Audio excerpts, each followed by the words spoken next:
Analisei mais e-mails perturbadores de Epstein para poupar você dessa tarefa. O que encontrei foi ainda mais inquietante do que imaginávamos. Veja algumas descobertas. É possível que Jeffrey Epstein esteja realmente vivo? Segundo os e-mails, um agente do FBI foi, na verdade, a pessoa responsável por apagar todas as filmagens. Outra coisa, um grupo secreto descrito nos documentos como tendo apenas 12 membros vitalícios, com uma linguagem que excluía mulheres e minorias. Discutimos o passaporte austríaco falso achado em um cofre trancado e como Jeffrey Epstein pode tê-lo obtido. Esses e outros detalhes surgiram quando milhares de documentos e e-mails de Jeffrey Epstein anti-sigilosos foram divulgados, além do tráfico que já sabemos ser atroz. Esses documentos sugerem uma teia de influência, acesso e poder que opera totalmente fora da vista do público. Hoje analisamos as conexões, rastros documentais e, na minha opinião, os detalhes mais interessantes desses e-mails que talvez você tenha perdido. Se quiser uma análise mais aprofundada de alguns dos documentos divulgados recentemente, bem, este é o episódio para você. Então sente-se, relaxe e seja bem-vindo ao Acampamento Gagnon.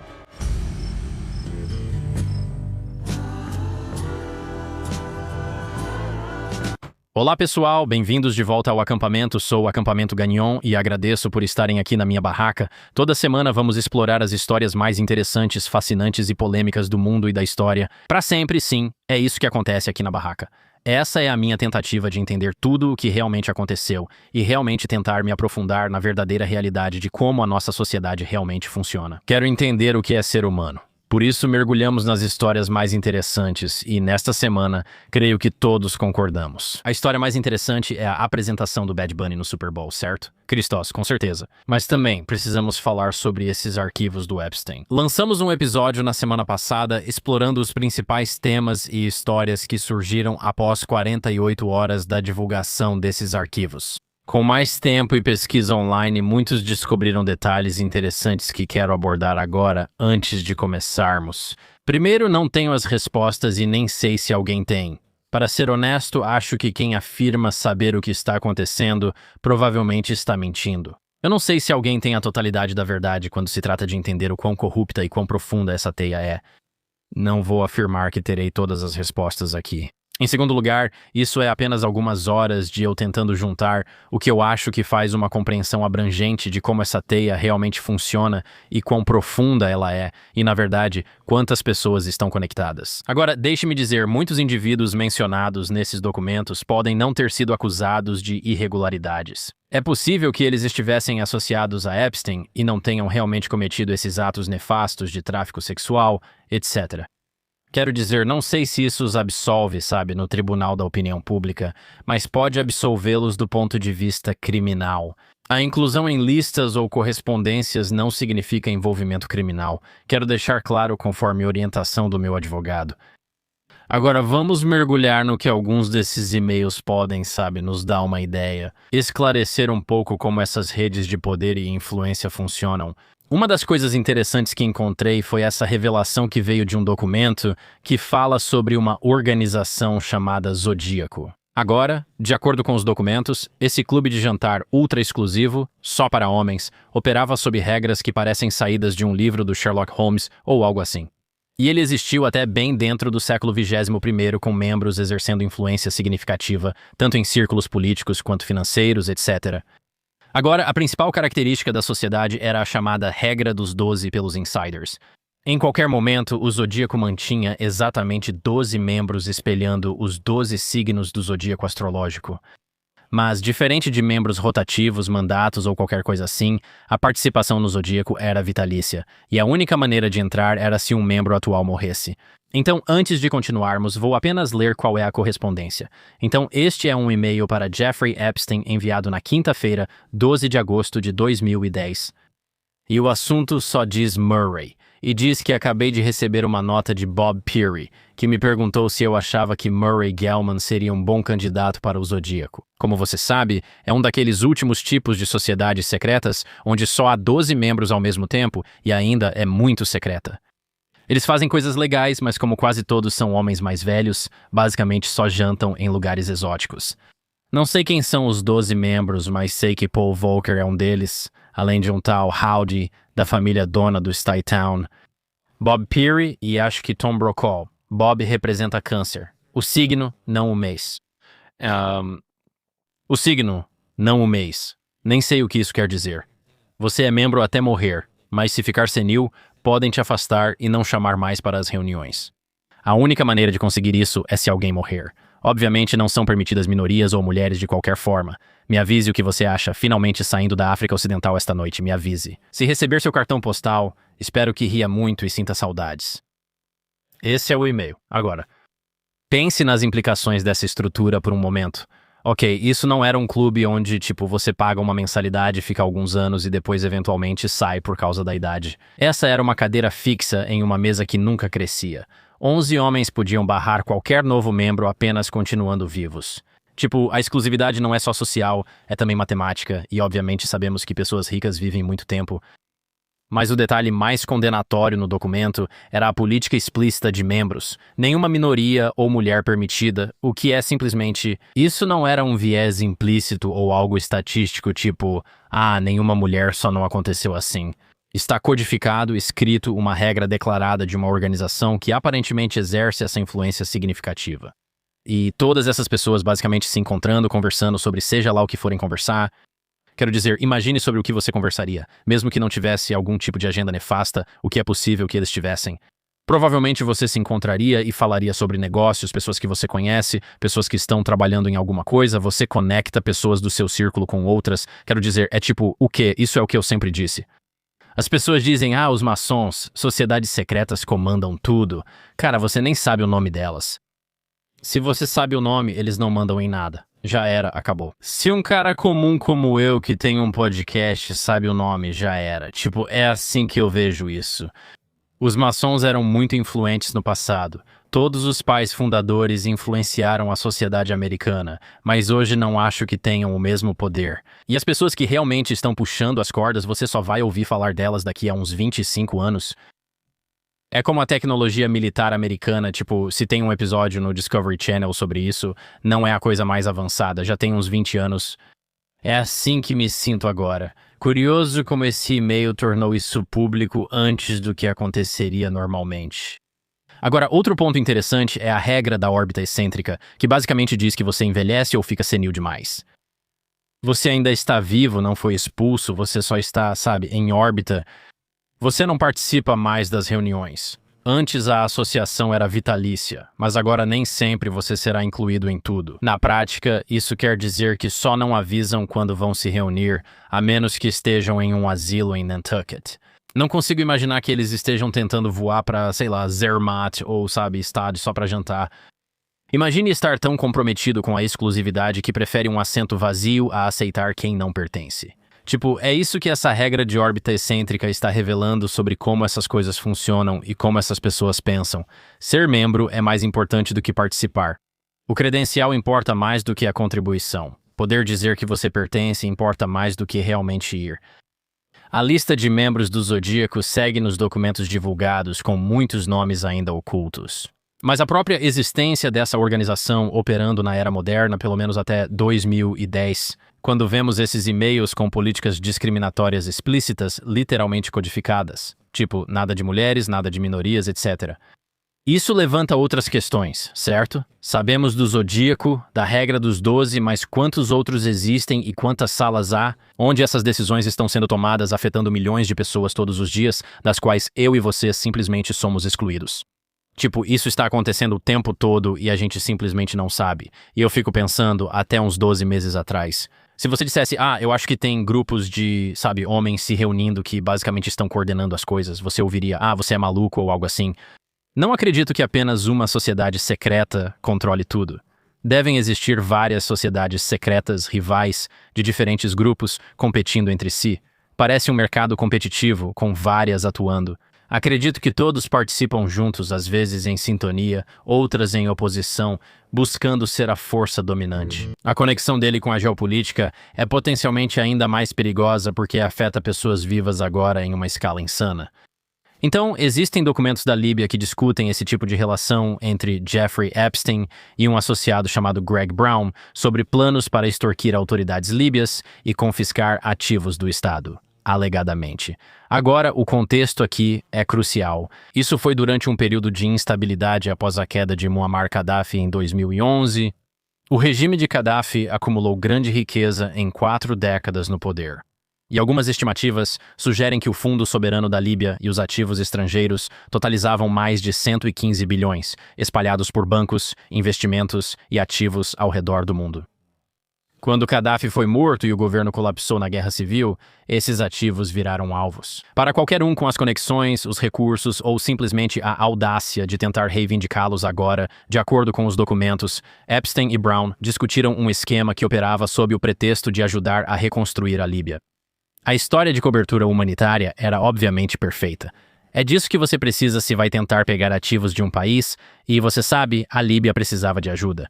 Esse país estava devastado pela guerra na época, em especial, e precisava de alguma assistência. Benfeitores ricos apareciam e tentavam ajudar de várias formas, mas esse não era o verdadeiro plano. Os documentos citam discussões entre ex-agentes de inteligência para identificar autoridades líbias vulneráveis e obter informações comprometedoras sobre elas, e então usar essa influência para obter acesso a esses ativos controlados pelo Estado. Isso faz sentido? Eles estão tentando usar ex-agentes de inteligência, basicamente freelancers, você sabe, pode-se dizer, corporações militares privadas, e usá-los para identificar esses funcionários líbios, pessoas de alto escalão dentro do governo que eram próximas de Gaddafi. Coletar material comprometedor, reunir informações para chantagem, encontrando ou criando esse conteúdo, e então usá-lo para obter acesso aos segredos de Estado. É uma loucura. Não eram contratados de inteligência comuns, mas especialistas em vigilância, operações secretas, especiais e chantagem. Pense bem, não foi só fraude financeira ou esquema de investimento. Isso era literalmente um plano para usar técnicas de inteligência para chantagear, extorquir e então tomar os bens de um governo contra o próprio povo e os oficiais daquela nação. Tudo sob o pretexto de assistência humanitária. Incluía veteranos de serviços de inteligência ocidentais, aparentemente dispostos a colaborar. Alguém que foi condenado por aliciar um menor, acredito que essa era a acusação contra ele. Epstein em 2008, que aliás aquilo tudo é uma farsa. Mas vamos falar disso em um segundo. Você está checando isso? Crisos? Acho que foi isso, ou talvez não. Ele foi acusado de prostituição, mas se declarou culpado por aliciar menor. Me diga qual é. Em 2008, Jeffrey Epstein se declarou culpado no Tribunal Estadual da Flórida por solicitar prostituição e aliciar uma criança em um acordo judicial controverso. Cumpriu cerca de 13 meses de prisão. Aí está. O caso da Líbia revela vários aspectos da rede de Epstein. Primeiro, ele tinha conexões com comunidades de inteligência e ex-membros dessas comunidades em níveis extremamente altos. Então, quem eram essas pessoas que estavam dispostas a participar desse esforço de desestabilização na Líbia? Não sabemos necessariamente, mas sabemos que havia pessoas que eles podiam conseguir por um preço. Agora, isso mostra que ele conta com uma rede de pessoas altamente capacitadas. Com treinamento de vários governos estrangeiros, acredito que conseguem comprometer altos funcionários de outros países e até realizar golpes de Estado privados. O esquema mostra que a exploração, embora em outra escala, segue o mesmo roteiro. Então, como sabemos, Epstein tinha uma operação de tráfico sexual que explorava jovens mulheres vulneráveis. Essas mulheres geralmente tinham necessidades familiares ou problemas financeiros e estavam dispostas a fazer qualquer coisa para conseguir ajuda. O plano para a Líbia visava explorar uma nação vulnerável em outra escala, um país devastado pela guerra civil, com táticas diferentes em alcance. Mas a lógica subjacente é idêntica, certo? Identificar a fraqueza, aplicar pressão e então extrair valor. E isso realmente desumaniza tanto as vítimas da operação de tráfico sexual dele quanto o povo de todo o país da Líbia, que para o bem ou para o mal tem algum direito sobre aquele fundo soberano que Gaddafi criou. Em terceiro lugar, isso demonstra como a ajuda pode ser usada como arma. O pretexto de reconstruir a Líbia foi usado como cobertura moral para uma operação predatória. E isso é extremamente comum, ou melhor, assustadoramente comum, em operações de inteligência e financeiras em muitas dessas regiões instáveis. Você aparece se apresentando como salvador e depois vai embora, tendo, você sabe, extraído tudo de valor. Ou criado uma situação ou um estado propenso a conflitos que agora vai precisar de ajuda externa para se estabilizar. Os documentos não indicam claramente se esse esquema foi realmente executado ou se permaneceu apenas na fase de planejamento. Ou se isso era, sabe, necessariamente o objetivo deles. Explicitamente estamos meio que lendo nas entrelinhas um pouco. A simples existência dessas discussões documentadas, com nomes e métodos, revela as ambições e capacidades reais da rede dele. E se realizadas conforme descrito, essas ações poderiam potencialmente constituir crimes internacionais graves. Mas para alguém como Epstein, quem liga para crimes internacionais? Ele já é um arquivo. Mas mais uma vez, esse tipo de comportamento me lembra o rei Leopoldo II da Bélgica, que basicamente criou um plano por conta própria, que ele nem estava necessariamente representando o país Bélgica, mas apenas a si mesmo como monarca dessa nação, dizendo: nós vamos entrar no Congo e vamos civilizar essas pessoas, vamos criar infraestrutura, nós vamos ajudá-los, vamos imunizá-los contra vírus e doenças, e vamos ajudar a criar uma sociedade muito estável e funcional aqui na África. Agora, o que eles fazem? Eles criam talvez o regime de borracha mais brutal de todos e criam essa versão de escravidão e colonialismo? Isso é talvez uma das piores atrocidades do século, de verdade. E tudo isso é feito sob o pretexto de algum tipo de missão moral e projeção colonial. Tentar criar uma nação estável e civilizar quem precisa de ajuda. Muito ruim. É exatamente o mesmo roteiro que Epstein está usando aqui, onde ele diz: sabe, talvez a gente possa entrar e tentar oferecer alguma ajuda e tal, e depois pegar todos os ativos. Essa é apenas uma conexão entre a elite, entre várias, mas achei essa especialmente interessante. Vi muita gente comentando sobre isso no X, antigo Twitter. Um dos aspectos mais confusos desse enorme vazamento de documentos são as referências repetidas a alguém chamado David Stern. Agora, muita gente inicialmente achou que era o ex-comissário da NBA. Comissário, o mesmo cara que faleceu em 2020, mas não era ele. A verdadeira história de David Stern pode ser ainda mais interessante em termos de como o poder realmente funciona hoje em dia. David Stern, nos documentos de Epstein, é muito provavelmente um investidor alemão baseado em Hong Kong e ex-diretor da Pitch at Palace, uma iniciativa de capital de risco associada a ninguém menos que o príncipe Andrew. A confusão é compreensível, certo? O David Stern da NBA é uma figura proeminente cujo nome todos associaram, mas esse David Stern atuava em círculos bem diferentes. E sua correspondência com Epstein revela muitos detalhes importantes e interessantes sobre como essas redes de elite realmente funcionam no dia a dia. Então, em um e-mail, Stern pergunta casualmente a Epstein se, abre aspas, o Rothschild gostaria de ser patrocinador do Pitch at Palace agora. Embora o indivíduo não seja especificado nos documentos, o contexto sugere que pode ser Ariane de Rothschild, banqueira citada em outras partes dos arquivos de Epstein. Agora, a natureza casual do pedido, como se pedir a um Rothschild um patrocínio fosse tão simples quanto convidar alguém para almoçar, ou se puder me colocar em contato com seu parceiro de negócios. Isso mostra muito o nível em que essas pessoas atuam. Que você sabe, talvez uma das dinastias bancárias mais notórias de todos os tempos, a família Rothschild. Eles falarem casualmente como "você acha que eles estariam interessados?" revela o poder envolvido. Além disso, tem algo interessante sobre como o Epstein é direto e rápido com tudo. Tem poucos e-mails em que ele começa com um "Oi, espero que você esteja bem." Tudo é tipo, quando você vem... Quando você vai estar aqui? Quanto tempo? Tipo, é tudo muito direto, o que pra mim mostra um certo nível de megalomania, que ele simplesmente não se importa com o que os outros pensam sobre o jeito dele, ou sobre a sinceridade dele, ele só fica tipo, tanto faz. Agora, os e-mails com David Stern me chamam a atenção porque são tão mundanos. Eles mostram apenas o funcionamento diário dessas redes de elite e como esses investidores e financistas influentes conversam entre si. Nem todo e-mail nos arquivos de Epstein descreve uma conspiração criminosa internacional ou as piores características de seu império criminoso, que claramente é o tráfico sexual.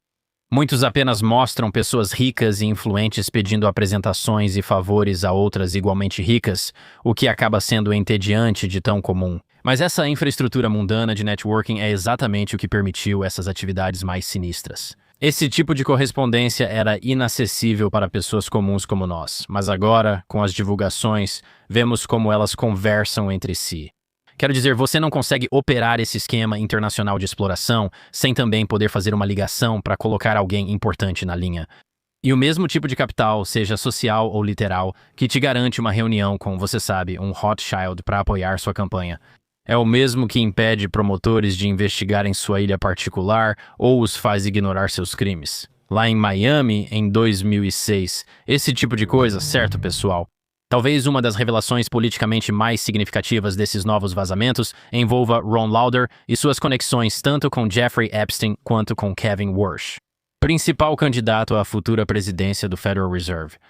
Agora, Ron Lauder, herdeiro da Estée Lauder Cosmetics, também era grande amigo de Jeffrey Epstein. Só isso já não é tão surpreendente, certo? Epstein manteve vários relacionamentos com pessoas influentes de diferentes setores. Mas a profundidade dessa conexão, assim como outros fatos documentados, acabam criando um quadro preocupante. E eu vou explicar o que quero dizer com isso. Lauder serviu como embaixador dos Estados Unidos na Áustria de 1986 a 1987. Em 2019, agentes federais invadiram a mansão de Jeffrey Epstein em Manhattan e encontraram algo estranho em um cofre trancado. Relatos iniciais indicavam possíveis passaportes, até falsos, ligados a Jeffrey Epstein. Agora sabemos que um passaporte austríaco falso foi achado no cofre de Epstein. E isso aconteceu de cobrir um período de tempo que coincide com o mandato diplomático de Lauder. Embora nenhum vínculo direto tenha sido estabelecido, devo deixar isso claro agora. É possível que isso seja pura coincidência. Os documentos de 2026 não ligam diretamente o período de Lauder como embaixador ao passaporte falso de Epstein. Isso é apenas especulação online. A Áustria é um país de verdade, onde muitas coisas acontecem, e há pessoas de dentro fazendo coisas o tempo todo, como em qualquer nação. O momento é suspeito o bastante para justificar a análise, especialmente considerando que a amizade deles depois ficou evidente. Vale citar que Lauder é um grande doador e amigo próximo de Donald Trump há décadas. E, de acordo com várias fontes, Lauder foi a primeira pessoa a sugerir a Trump a ideia de que a Groenlândia era um imóvel valioso. Essa proposta tornou-se pública em 2019 e foi amplamente ridicularizada, mas Trump continuou a persegui-la publicamente. Agora, é aqui que a coisa fica realmente interessante do ponto de vista da estrutura de poder. O genro de Ron Lauder, um cara chamado Kevin Warsh, casou-se com Jane Lauder, filha de Ron. Kevin Warsh foi repetidamente mencionado como um dos principais candidatos a se tornar presidente do Federal Reserve, a instituição que controla a política monetária dos Estados Unidos e tem enorme influência sobre a economia global. Agora, os documentos de 2026 incluem o que parecem ser listas de convidados de uma festa em St. Bart's, organizada por Jeffrey Epstein, e no número 21 dessa lista, Jane e Kevin Warsh. Agora, isso confirma que a conexão da família Lauder com Epstein ia além de apenas Ron, já que sua filha e seu genro também circulavam nesses mesmos meios sociais. Agora, pense nas implicações disso. Homem frequentemente citado como o possível futuro presidente do Fed. E provavelmente a instituição financeira ou posição mais poderosa do mundo, você sabe. O presidente do Fed participou de eventos sociais organizados por Jeffrey Epstein, um famoso financista de Nova York, mas também, neste momento, um condenado por tráfico sexual. Agora, o sogro dele, um grande doador político e presidente de uma importante organização internacional, era conhecido por ser muito amigo desse mesmo Jeffrey Epstein. Isso não prova a atividade criminosa de Lauder ou Warsh, nem os documentos indicam o envolvimento deles nos crimes de Epstein. Mas isso demonstra o quanto essas redes são interconectadas e como alguém como Epstein, que poderia ser preso e condenado, aliás, por prostituição e aliciamento de menor para prostituição. Como podem ser redimidos e reintegrados ao círculo dessas elites, já que ele tinha as conexões e o dinheiro certos. Agora, documentos indicam que Warsh participou de pelo menos um encontro social onde Epstein estava presente e, novamente, não há evidências de que ele tenha se envolvido em qualquer atividade criminosa. Esses mundos não são separados, finanças, política, inteligência e crime. Geralmente são círculos sobrepostos no diagrama de Venn e quem está nessas áreas comuns pode exercer grande poder sobre os demais. Vamos seguir. O e-mail de Pritzker é interessante. Entre os e-mails mais bizarros e preocupantes de todo esse vazamento de documentos está um e-mail do bilionário Tom Pritzker para Jeffrey Epstein. Pritzker, presidente executivo da Hyatt Hotels Corporation e membro de uma das famílias mais ricas dos Estados Unidos, relata o que parece ser uma viagem extraordinária ao Afeganistão. Agora, acho isso fascinante. No e-mail, Pritzker relata ser escoltado a uma vila remota do Afeganistão e descreve a experiência com uma frase perturbadora: celebrando com meninos e brinquedos. O contexto e a forma como foi dito levantam dúvidas sobre o que ocorreu e sob qual autoridade a viagem ao Afeganistão foi organizada. Agora, para mim, meninos e brinquedos soa como um monte de caras com armas e quadriciclos. Mas considerando que você está enviando e-mails para Jeffrey Epstein, isso não soa bem. O que torna essa correspondência especial é a menção de um nome importante. David Petraeus, o ex-diretor da CIA. Segundo o e-mail, Petraeus teria participado de organizar ou facilitar a excursão. O ex-general 4 estrelas que comandou as forças dos Estados Unidos no Iraque e no Afeganistão, depois liderou a CIA antes de renunciar, supostamente devido a um caso extraconjugal envolvendo David Petraeus. Pense no que isso implica. Um magnata bilionário do ramo hoteleiro está se gabando para um condenado por crimes sexuais que tentou aliciar uma menor para a prostituição. Sobre uma viagem de aniversário para uma vila remota em uma zona de guerra ativa, escoltada com a aparente assistência de uma das figuras de inteligência mais poderosas do mundo. Não era como um visto de turista ou um voo comercial. Esse acesso exigia conexões sérias com os mais altos níveis de inteligência militar e infraestrutura. A frase "meninos com brinquedos" é perturbadora, dado com quem ele fala. Mas, para mim, isso se refere a algum equipamento militar e talvez implique algo mais sinistro. Quem sabe? Quando você fala com Epstein, tudo é interpretado da forma mais insana possível. Mas esse e-mail de Pritzker também levantou questões sobre quais serviços, exatamente, você sabe, as agências de inteligência e figuras militares estão prestando a cidadãos privados ricos. Tipo, se isso for verdade, o que é um grande C, supostamente, né? Um ex-diretor da CIA estava ajudando a organizar uma viagem de aniversário para uma vila remota no Afeganistão para um bilionário fazer coisas de cowboy ou talvez atividades mais sinistras? Que outros favores estão sendo trocados e o que esses bilionários ofereceram em troca? Agora, não temos respostas completas dos documentos, mas essa correspondência confirma que a rede de Epstein se estendia novamente. Esse cruzamento entre riqueza extrema e comunidades de inteligência e o acesso delas. Esse é um espaço onde as regras aparentemente não se aplicam, onde, você sabe, zonas de guerra ativas ou que já foram ativas viram locais para festas de aniversário. E você sabe, caras podem correr por aí atirando e fazendo explosões e merdas sem nenhuma consequência. É isso de novo. Acho interessante que, ao atingir certo nível de riqueza, você pode fazer o que quiser e tem acesso ao autogoverno. É insano como essas pessoas fazem tudo isso sem consequência. Talvez eu não devesse me surpreender, mas ainda fico. Me preocupa que você chega a um nível de riqueza onde você já não é mais nada. E acho que essa é meio que a maior lição disso tudo, que você chega a um nível de poder e riqueza. Você já não é mais sua raça, você já não é mais sua nacionalidade. Acho que você não se importa com a América, ou, sabe, com os homens, ou seja lá o que for que a gente, num nível de classe mais baixa, acaba se apegando como identidade. Acredito que ao atingir bilhões, tudo isso perde importância e só importa o que te faz ganhar mais dinheiro. Nos níveis mais baixos, discutimos questões sociais que quase sempre não têm significado real, pois no fundo é uma guerra de classes disfarçada de guerra cultural. Depois de certo nível de riqueza, nada disso importa. Eles fingem importar, colocam coisas nos sites como orgulho gay, blá blá blá. Eles só se importam em acumular mais capital para eles mesmos. Agora, outra revelação interessante é a correspondência de Jeffrey Epstein com Peter Thiel. Agora, esse é um dos elementos mais, você sabe, interessantes e meio encobertos dessas divulgações de arquivos, que basicamente é uma troca de e-mails entre Epstein e Peter.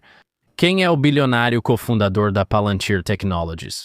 A Palantir não é só mais uma empresa de tecnologia, é uma de agregação de dados, como alguns dizem. Ela é a base da vigilância para agências de inteligência globais. Assim como empresas privadas que conseguem construir perfis digitais de todos os cidadãos, podendo agregar essas informações usando IA, basicamente puxando dados de todos esses sites diferentes, você, redes sociais, etc. Originalmente financiada pelo braço de capital de risco da CIA, a NQTel, a Palantir desenvolve o software que permite aos governos basicamente rastrear, analisar e prever o comportamento humano em grande escala. Então, se você sabe, as pessoas basicamente fizeram a conexão entre o Grande Irmão e o 1984 de George Orwell.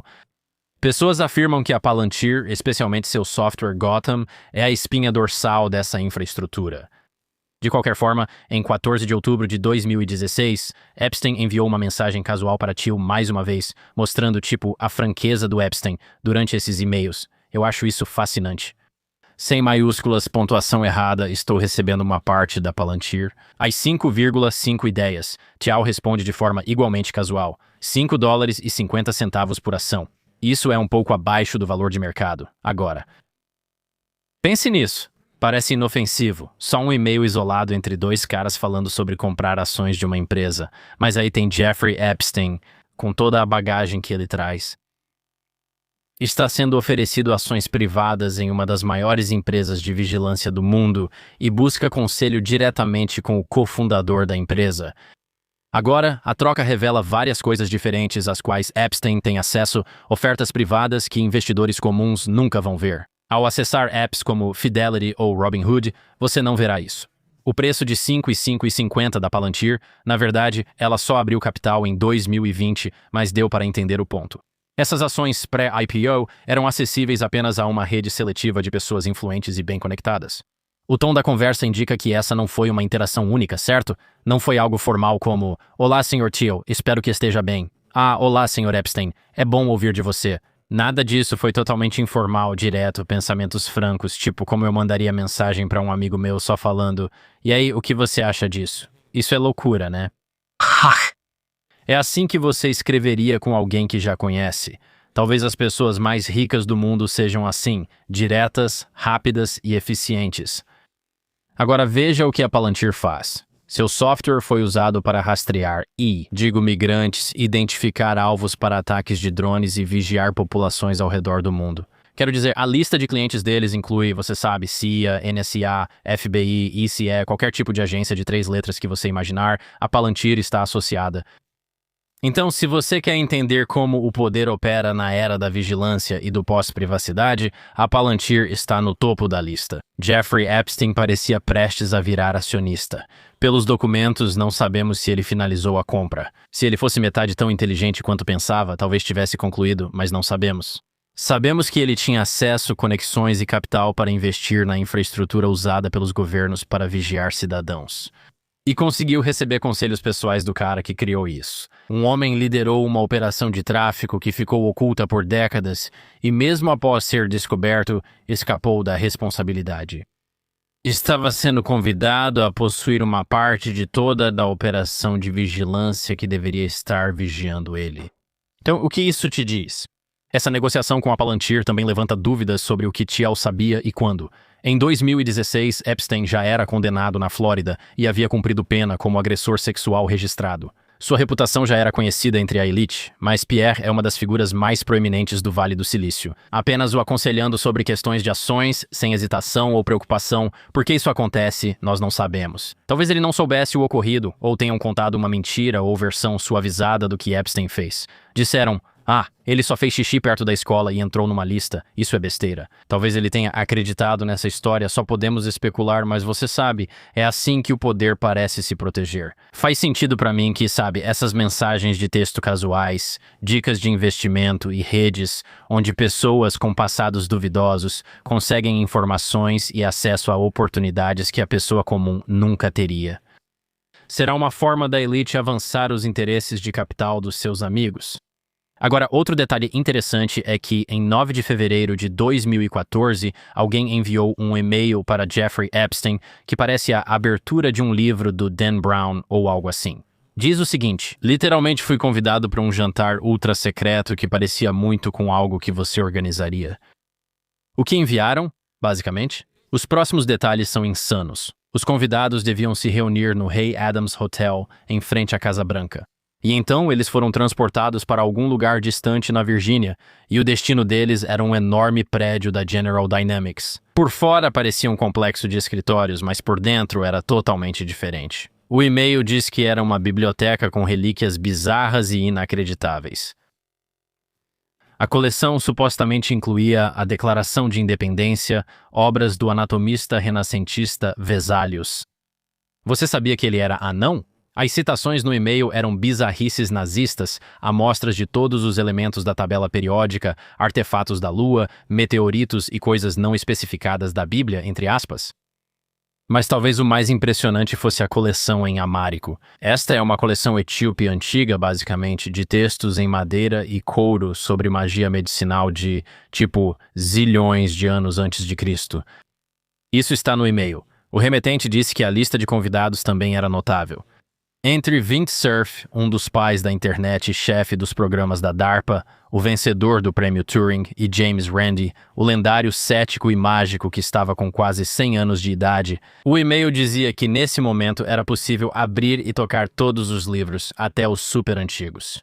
A casualidade dos detalhes é estranha. Artefatos históricos valiosos sendo passados de mão em mão por pessoas ricas num prédio de escritórios fechado. O remetente claramente achava que Epstein aprovaria isso.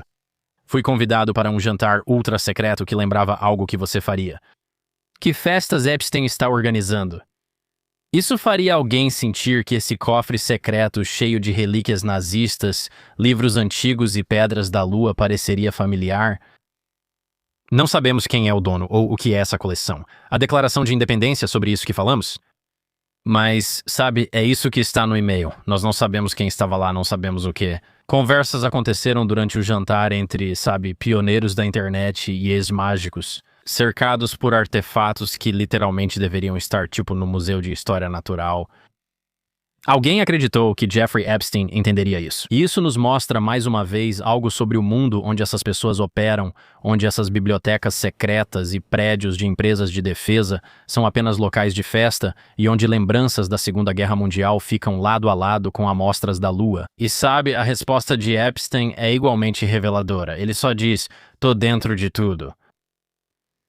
Possivelmente um dos e-mails mais estranhos, na minha opinião. No fim, é só uma descrição do que a elite pode fazer. Eles vão às mesmas festas e estão sempre com as mesmas pessoas, fingindo essa rivalidade de esquerda e direita. Tudo é falso.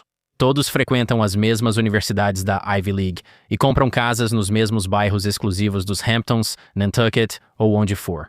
Todos vão às mesmas festas, sentam-se em volta de artefatos antigos exclusivos, conversam apenas entre si e então percebo, é assim que a elite funciona atualmente. Claro, crimes e coisas assim fazem parte disso, mas são só uma pequena parte. Isso mostra a escala, o poder e a influência que esse pequeno grupo de pessoas consegue exercer sobre todo o resto.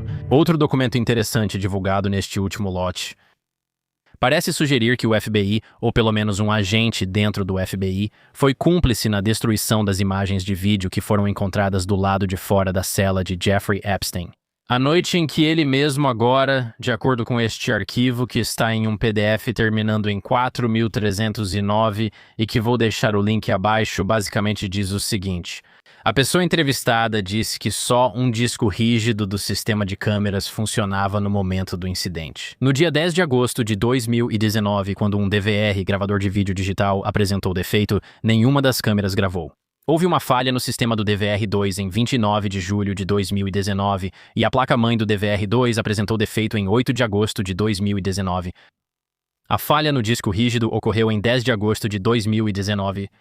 Agora, Blank lembrou que houve um alarme corporal por volta das 6 da manhã. Ele foi um dos funcionários do MCC que respondeu. Blank disse ter tentado reanimar Jeffrey Epstein por um tempo. Agora, citação. Segundo o documento, após o incidente, Blank foi questionado sobre as câmeras. Havia 2 discos rígidos novos, mas instalar um deles faria com que os dados antigos fossem perdidos. O diretor queria o vídeo, então Blank foi orientado a começar a trabalhar no sistema. Blank começou a remover os discos defeituosos para reconstruir o DVR. Blank informou que foi um agente do FBI quem retirou o DVR. Blank também informou que sabia que ao substituir ambos os discos rígidos, o sistema seria apagado e que ele havia avisado o pessoal do MCC sobre isso. Agora, isso só me diz que é ou uma incompetência grosseira ou algum tipo de encobrimento deliberado para destruir qualquer gravação de vídeo que existisse. Algumas coisas sobre isso aqui quero dizer. Segundo o depoimento desse homem, o agente do FBI, por ordem ou iniciativa própria, destruiu a única gravação em vídeo da cela de Jeffrey Epstein na noite de sua morte. Por que isso foi feito? Talvez tenha sido um erro dele e ele disse, vamos tentar refazer o sistema. Pode ser uma encoberta intencional, com envolvimento dele e ordens dos superiores. Garanta que essas imagens não vazem. Ele vê a solução fácil e pensa: se eu trocar os discos, tudo é apagado. Pronto, faz isso. Em segundo lugar, houve toda essa encenação da administração atualmente no poder. Divulgaram vários vídeos dizendo: aqui está tudo o que você precisa ver, não aconteceu nada, são todas as horas da cela do Epstein. E parece que, de acordo com isso, todas aquelas imagens que foram divulgadas eram falsas. Foi inteligência artificial, foi um loop de imagens que foi colocado por horas para parecer que era toda a gravação em vídeo. Nós não sabemos, mas o que sabemos por este e-mail é que o FBI, ou pelo menos um agente dentro do FBI, supostamente, de acordo com este e-mail, foi quem destruiu as imagens em vídeo. Por que ele fez isso, ninguém sabe. Haverá alguma investigação sobre quem destruiu esses vídeos e privou o povo americano e as vítimas de Jeffrey Epstein? Sobre o que realmente aconteceu com ele e quem é responsável pela morte dele, se foi ele mesmo ou se foi outra pessoa? Não, essa investigação dificilmente ocorrerá, e o agente do FBI que destruiu as imagens ainda deve ser promovido futuramente. Outra consequência interessante desse recente lote de arquivos divulgados é como realmente funcionava a estrutura interna da organização de tráfico do Epstein. E agora, o crédito por revelar isso vai para o CoffeeZilla, que lançou um exposé completo em seu canal Voidzilla, que vale a pena conferir. Mas os documentos detalham as atividades do que só pode ser descrito realmente como uma agência de recrutamento de garotas jovens que supostamente envolvia um indivíduo chamado Daniel Siad. Agora, esses documentos específicos mostram um cenário realmente insano. Um descrevia o olheiro e seu papel, outro mostrava registros de pagamento por recrutamento bem-sucedido, e o terceiro continha um contrato real de recrutamento com termos e condições. Basicamente, isso não era algo informal, casual ou oportunista. Os documentos sugerem acordos formais que podem ter existido para essa operação de recrutamento sistêmica, profissional e meticulosa.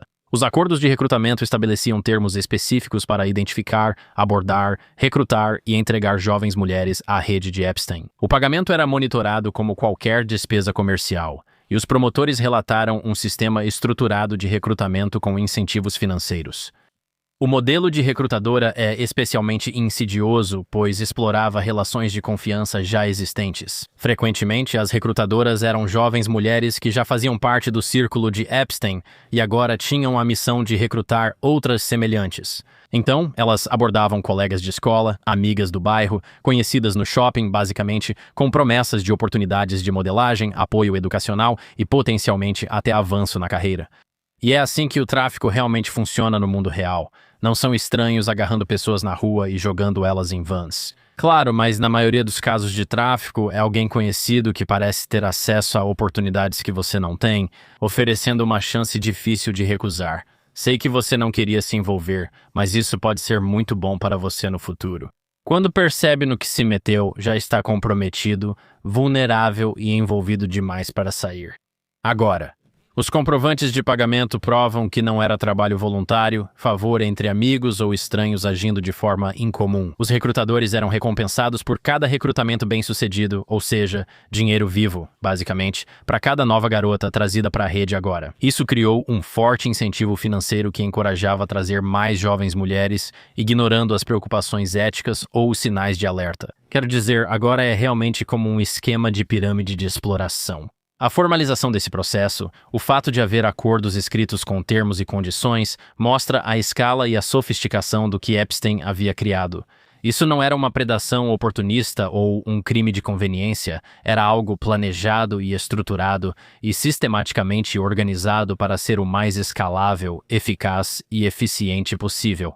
Os olheiros alimentavam continuamente o sistema, garantindo um fornecimento constante de novas vítimas que depois se tornavam novos olheiros, e todo o sistema se repetia. O que torna a rede de olheiros particularmente eficaz do ponto de vista operacional é essa plausível negação. Se um olheiro aborda alguém e a pessoa recusa ou denuncia, ele pode alegar mal-entendido sobre uma oportunidade legítima de modelagem, dizendo: sim, era uma garota bonita. Achei que ela iria bem na agência de modelos, mas ela recusou. Não fiz nada errado. Se um olheiro é pego ou processado, ele é apenas um operador de baixo nível e pode ser facilmente descartado, não é o principal. Na verdade, isso nunca afeta a cabeça da cobra, pois são apenas peças substituíveis dentro de uma máquina. Agora, a estrutura protege as pessoas no topo, criando camadas de intermediários. e bodes expiatórios em todos os níveis agora. Os documentos de Daniel C.I. confirmam o que os sobreviventes já denunciam há anos. Tratava-se de uma operação organizada com várias partes e estrutura profissional. E quase como um processo empresarial.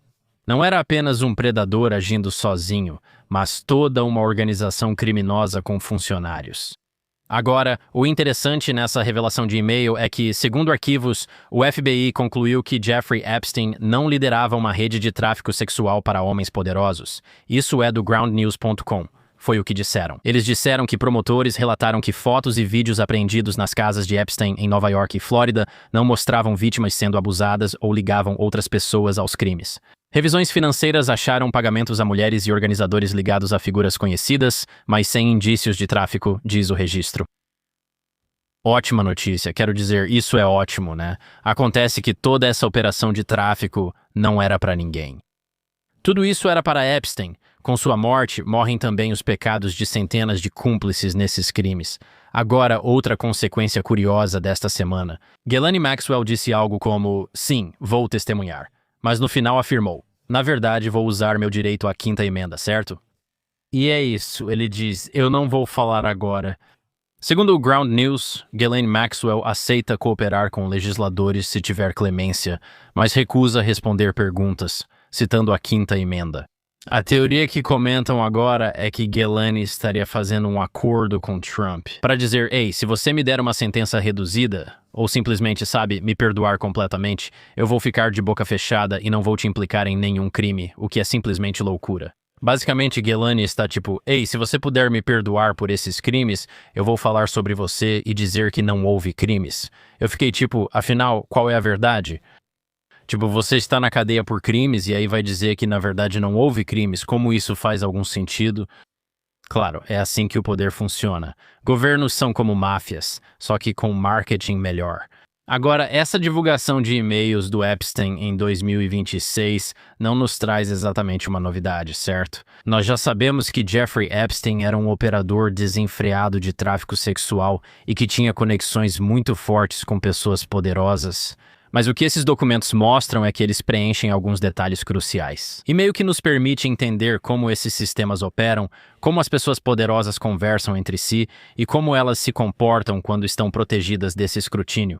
Quero dizer, existem sociedades secretas, existem, sabe, regras de associação que parecem, sabe, planos medievais supostamente para desestabilizar e explorar nações estrangeiras a fim de, você sabe, roubar todos os seus bens sob o pretexto de assistência humanitária.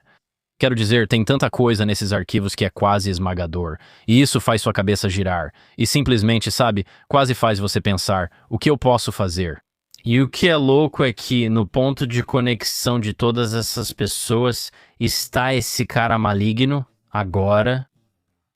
Eu ouvi a teoria sendo comentada por algumas pessoas de que, depois do comitê da igreja, muita informação foi meio que desclassificada sobre o governo dos Estados Unidos, e que basicamente, antigamente, o governo dos Estados Unidos conseguia operar de uma forma muito mais secreta. As coisas eram feitas sob regulamentação e supervisão do governo, mas o público nunca ficava sabendo. Houve mais transparência e os cidadãos americanos queriam ver as coisas. Como resultado, as atividades nefastas continuaram.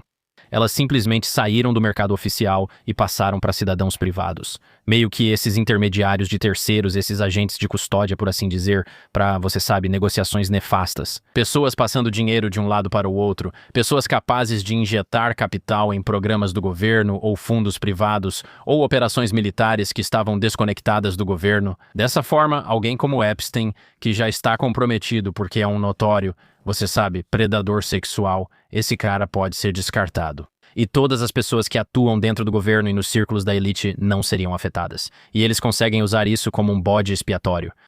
E você sabe, ele é aparentemente um cara inteligente, mas ele simplesmente tem uma tolerância tão alta ao risco que está disposto a se equilibrar na corda bamba mais apertada de todas. Sabendo que qualquer movimento errado, irritar a pessoa errada ou se expor demais, acabaria levando à sua morte. O mais triste é que, com sua morte, ninguém mais será responsabilizado, quase certamente. Quero dizer, olhe para Ghislaine Maxwell. Ela sabe onde os corpos estão enterrados e consegue ficar em uma prisão confortável. E, você sabe, usar a quinta emenda, certo? E não testemunhar sobre nada. Quero dizer, Epstein poderia ter realizado experimentos genéticos, desestabilizado governos e feito tantas coisas além do que sabemos. Ele foi condenado por isso e por todos os atos terríveis e traiçoeiros que cometeu. Mas ninguém jamais será implicado porque você sabe, Jeffrey Epstein já está morto e ele... É assim que o sistema foi projetado de propósito. Que ele era o braço que podia ser cortado enquanto a cabeça do dragão permanece intacta e a cabeça... Quem é? No fim das contas, as pessoas mais ricas e poderosas dos Estados Unidos agora e do mundo todo, quero dizer, não acho que seja tão misterioso tentar especular quem são essas pessoas. São pessoas que se reúnem em eventos e jantares privados, sociedades secretas, compartilhando informações e segredos internos. E, no fim das contas, criando esses sistemas que permitem a exploração e os aspectos mais nefastos da sociedade funcionarem sem que ninguém jamais saiba. E essa é a segunda parte da minha espécie de dissertação sobre Jeffrey Epstein. Revisando esses arquivos para buscar as informações mais interessantes para vocês aqui no acampamento. O que acham? Recebemos um ótimo feedback do primeiro episódio e achei os comentários fascinantes. Gostaria de continuar essa conversa aqui. Então, por favor, se você tiver alguma opinião, se leu algo que acha significativo, por favor, envie um e-mail ou deixe um comentário no YouTube. Me diga o que você acha. Tenho certeza de que essa não será a última vez que vamos falar sobre essa história específica, porque não acho que essa história vá desaparecer tão cedo. Ainda bem que isso vai continuar se espalhando nas redes sociais, apesar de o pessoal da grande mídia e do governo tentar suprimir. Então, por favor, deixe um comentário. Tenho certeza de que vamos trazer outros especialistas nesse assunto para darem suas opiniões. Sou só eu, sozinho, com alguns amigos tentando pesquisar e entender o que acontece aqui. Então, se eu deixei passar alguma coisa, se cometi algum erro, por favor, deixe um comentário e eu vejo vocês na próxima. Na verdade, antes de encerrar, quero fazer um agradecimento especial. Se você se interessa por mergulhos profundos em história, temos o History Camp, você pode conferir na descrição. A gente faz todo tipo de histórias interessantes e biografias das pessoas mais fascinantes de toda a história. Também temos o Religion Camp. Lá exploro no que todos acreditam neste planeta, mergulhando nos aspectos mais essenciais de cada religião. Parece que todos os seres humanos têm alguma conexão com isso. Se você gosta de mergulhos profundos e entrevistas, fazemos isso 2 vezes por semana aqui no acampamento. Muito obrigado e até a próxima. Paz.